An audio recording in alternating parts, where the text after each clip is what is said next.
So now that you know a bit about the Xero integration, I'll show you how to map all of the data in order for the transactions to be uploaded to the user's Xero account.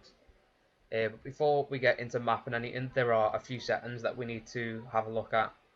So if we come over to the settings, administration, software settings, and then down under the website and external mirroring, it is the use new or use accountancy dashboard setting. So you want to make sure this is set to true, otherwise you won't be able to get to the new Xero dashboard. So just make sure that's true, and then come over to the special tasks. Now this task needs to be run if integration hasn't been used on that till before, because with the Xero integration it uses a newer technology, so you need to tell the till to use that newer technology. So come to the database repair tasks, and then adjust registry to force TLS 1.2. So select that and click run selected task, and now you should be ready to start using the new Xero dashboard. So we want to come over to the main menu, purple arrow once, and the web integration manager. Now with that setting enabled, you will see this. If that setting isn't enabled, then you'll be sent directly to the website integration window. But yeah, we just want to click onto the Xero option, and then what that is going to do is it's going to ask you to log in to your Xero account. So there's no storing any username and password on the till. It's using a new technology called Epos 2, which is really secure, and a lot of different applications are using it. So what that allows you to do is it allows you to sign in on the normal Xero website. So you'll sign in, and then that will grant a one-time password that will last for an hour back to our software, and it'll allow you to use it. So at the minute we're just working on the demo company. So if we allow access, so you can see the authorization was successful. So if we close that and go back to the software, we're now on the Xero dashboard. So you can see here on the dashboard tab there are a few different boxes, and this is purely just informational. So you can see how many customers you've uploaded, invoices, transactions, the last customer that was uploaded, and when the last customer was uploaded. So the bit that we're interested in at the minute is this map data tab. So clicking on this, we'll get this page, and we'll be able to see everything that we've previously mapped. Now since this is a new integration, there's going to be nothing that's mapped, but here are the options for what can be mapped. So if I just take a little scroll through them, you can see there's nothing mapped at the minute. But the first thing that we do want to map, because this is normally the same for all customers, and that's the tax rates. So clicking onto the tax rates option, we can click add new mapping, and then this is going to bring up our keyboard. So basically what you want to enter here is any tax rate percentages that the customer sells. So this is normally only 25 or 0. It could be different if they're in different countries other than the UK, but it's generally normally 25 and 0. So we can start by putting 20 and clicking enter or accept, and then what this window is this is all of our tax rates on our Xero account. So if we come back over to our Xero account, click on accountant, and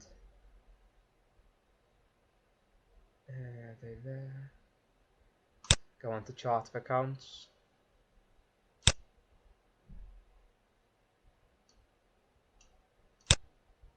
So if we click into the tax rate on our Xero account, you can see everything's the same. So yeah, we just want to choose whatever we want to link the 20% tax rate to on the Epos to on Xero, and this is just usually 20% VAT on income. And then we can do the same with 5 in case there are any 5% items. And again, the same with 0. Now 0, you normally want to get what the customer wants because there are a lot for 0. There are 0 rated income, no VAT, exempt income, but we are just going to put our 0 as no VAT. And that's the tax rate section done. Now the next section that I would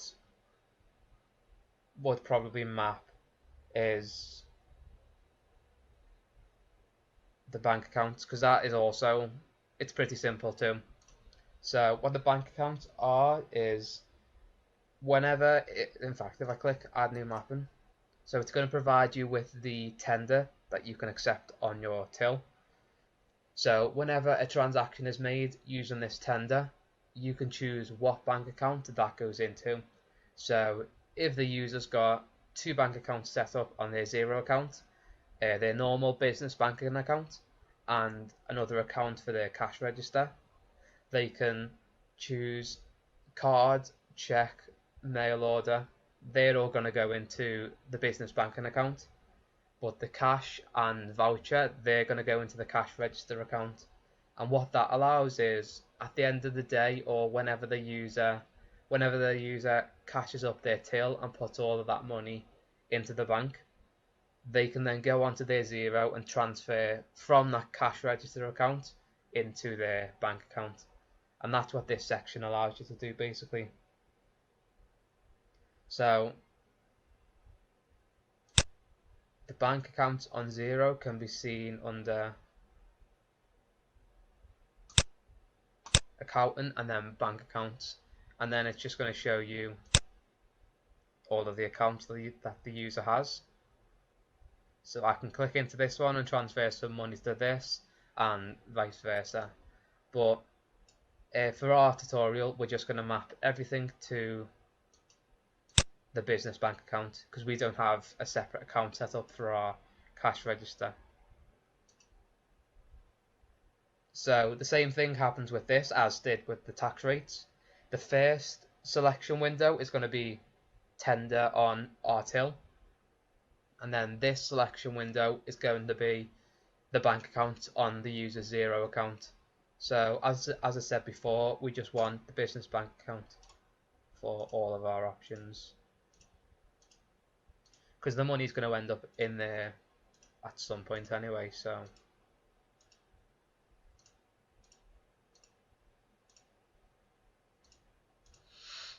yeah, once you've mapped everything as well, if you click add new mapping, it's going to tell you that all the tenders have been mapped.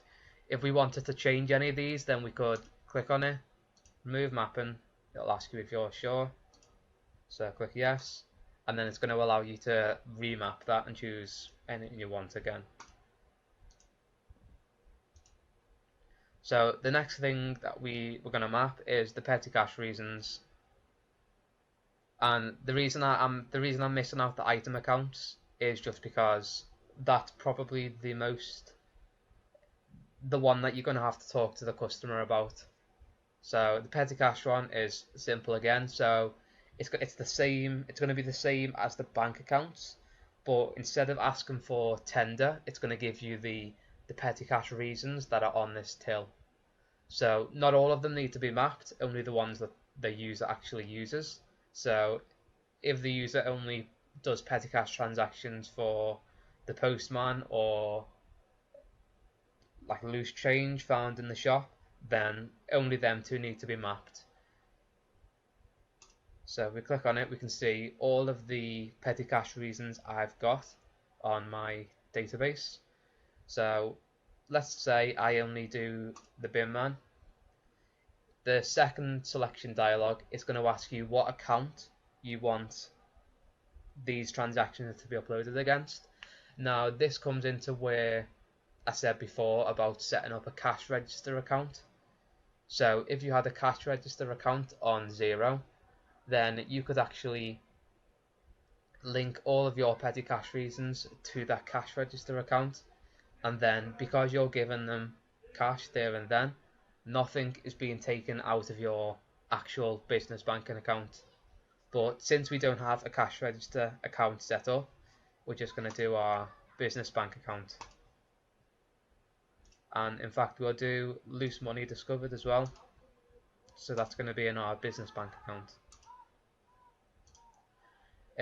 The next thing that we're going to map before the item accounts is the store locations. So I talked a bit about this in the about video, and the store locations allows you to, if a customer's got multiple stores set up, so if they've got one in Liverpool and then one in Wallasey, those two stores will be on separate databases usually. So you can create and add the store on the Xero account and then map that store to that database. So whenever a transaction is uploaded from the Liverpool store, it's going to upload with Liverpool as the region. The same with Wallasey, it's going to upload with Wallasey as the region. So we can get to this section on Xero by going to Accountant Advanced and then tracking categories. So you can see I've already got, so basically what you're going to need to do is you can use tracking categories for other things also, but the only thing I've used it for is the category options for locations. So you can set up a tracking category for region and then all of the options, so you can change these to Liverpool, and that didn't change.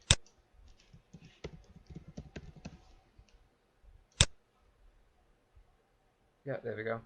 So Liverpool, yeah. So now if I go back onto the till and click add new mapping, first thing it's going to ask you to do is select the tracking category. So if the user does have several tracking categories set up, then they can just select the region or the store location one, whatever they named it. So first thing is select that, and then it's going to give you all of the options inside of that tracking category. So we just want to click Liverpool for this one. So looking back through, you can see in this table, you can see what the Epos display item is. So basically what's being linked on the Epos. So this is 0% linked to no VAT because this is the integration display. And what this is it just stores what you can see on if you used to look on your Xero account. So the same with 5, it's linked to VAT on income, 20 VAT on income. Same with the bank account, so cash is linked to business bank account. In fact, they all are. Petty cash, these are linked to the business bank account. And the store location, it shows you the region, so what tracking category has been selected and then what option has been selected, and then it just stores the different IDs for those categories. So the final thing that we want to map is the item accounts. So if I just click onto item accounts. Now I talked a bit about these in the about us in the about video, but if I click onto the add new mapping, so this is going to allow you to select different groups, I would say. So different ways to separate items and upload them to Xero as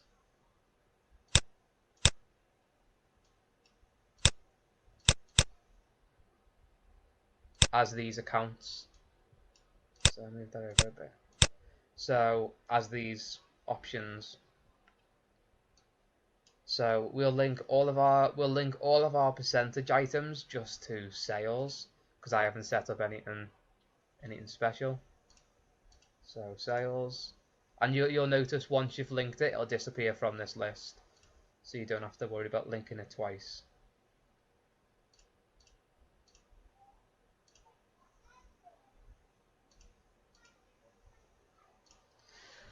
So yeah, all of my percentage items are going to go into sales unless I specify otherwise. So unless I give it a specific type of item.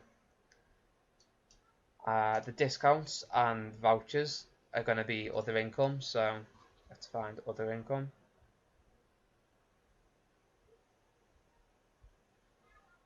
Other revenue.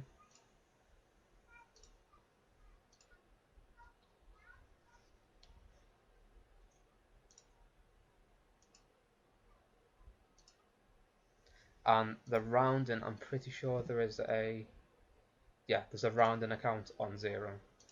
So the rounding is just in case there's any rounding issues with uploading. Because on RTIL you can choose to store your prices inclusive of VAT or exclusive. Whereas on Xero you only have one, or to upload that to Xero you only have one option. So when it's converting between those two, there may be some rounding issues, but this rounding account is going to sort all of that out for you. So the last ones that we've got to link are petty cash in and petty cash out. So this is just if you want your petty cash to link to a different account. So we don't, so we're just going to do sales.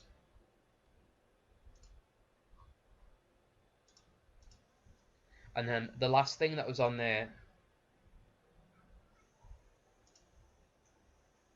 you'll notice, was the custom option.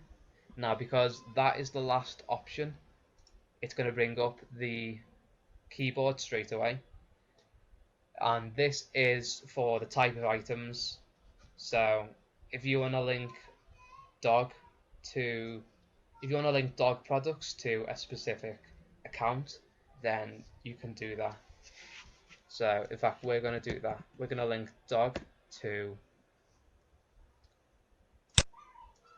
what was the other option under sales? We'll do interest income.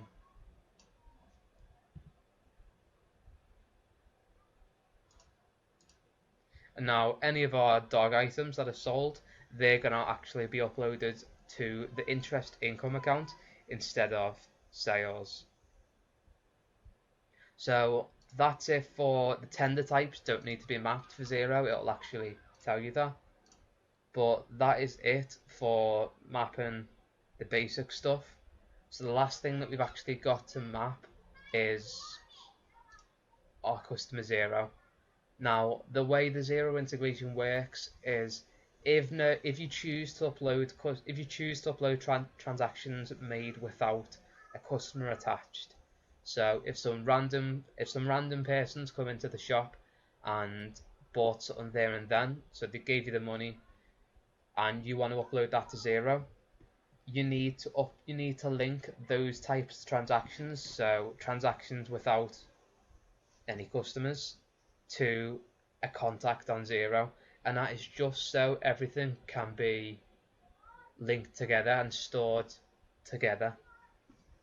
So I'll show you how to actually make that contact on Xero first. So come over to contacts, all contacts, and then add contact. So we just want to call this non-customer transactions.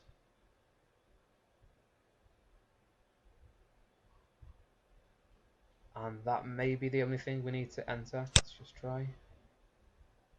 Yeah. So go back to our contacts.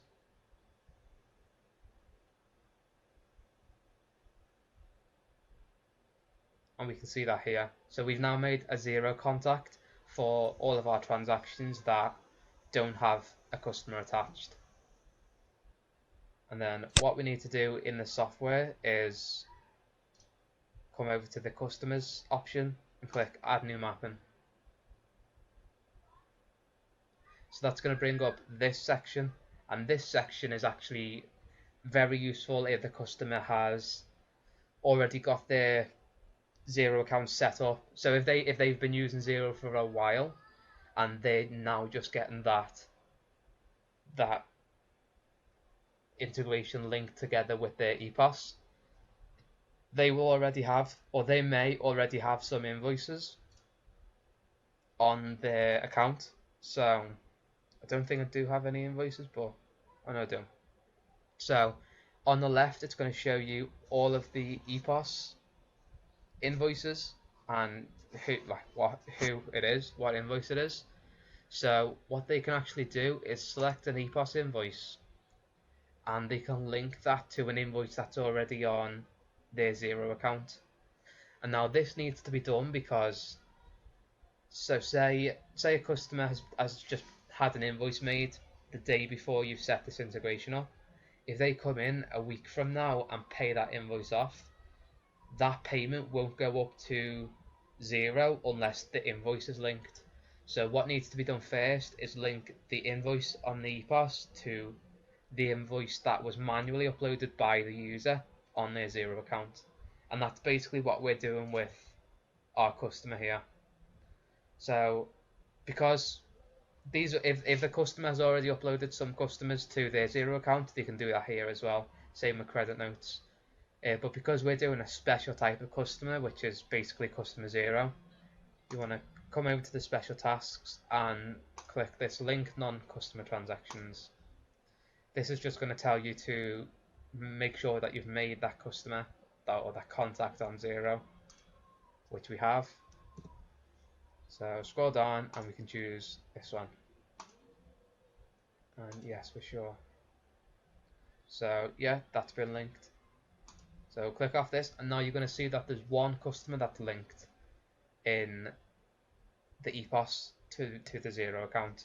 So if I was to place a non-customer transaction right now and upload it, then it would actually be uploaded to this customer. But we'll go through all of the uploading and having a look how things link together and what it looks like on the Xero account in the next video.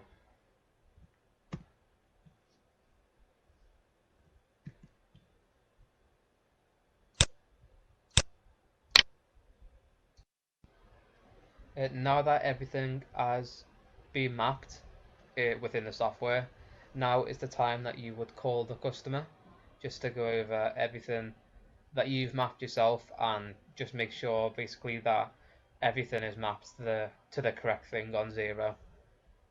So once you've called them, you can go through everything that you've missed, if you've missed anything, and just everything that you've mapped together, just to make sure that they're happy with it, and then you can go on to explain how to upload the data to their Xero account.